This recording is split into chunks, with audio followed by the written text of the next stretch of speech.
Food blogging করার জন্য কি ধরনের প্রিপারেশনস বা কি ধরনের সায়েন্স কাজ করে এটার পেছনে, এইটা যদি তুমি একটু এক্সপ্লেন করো। আমার ক্ষেত্রে তার আগে বোধহয় জানা দরকার তারা কেন এটা করতে চাইছে। 3-4টে কারণ হতে পারে। 1, আমি ফেমাস হতে চাই, পপুলার হতে চাই।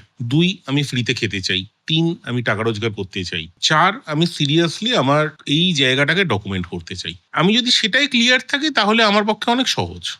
আজকে আমি যদি পপুলার হতে চাই, আমি ভীষণ ভালো একটা জায়গায় গিয়ে সেটাকে রোস্ট করে দিলাম without any proper reason, famous হয়ে যাবো।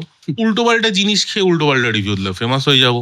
আমি যদি মনে করি আমি ফ্রিতে খাবো, যে কোনো জায়গায় আমি হয়তো পিং করলাম, আমার মোটামুটি ফলোয়ার আছে, তারা বললে আসুন দাদা ফ্রিতে খেয়ে যান। এবার নাথিং ইজ ফ্রি। আমার এসে 2,000 টাকা ফ্রিতে খাওয়াচ্ছে, আমি তাকে 10,000 টাকার প্রমোশন ফ্রিতে করে দিচ্ছি। So nothing is free. 3 নম্বর, আমি এটার থেকে টাকা রোজগার করতে চাই। Fair enough. আমি কারুকে বললাম ভাই আমি তোমার এই ডেলিভারেবল দেবো, এই টাকা নেবো। 4 নম্বর হচ্ছে আমি সময়টাকে ডকুমেন্ট করতে চাই।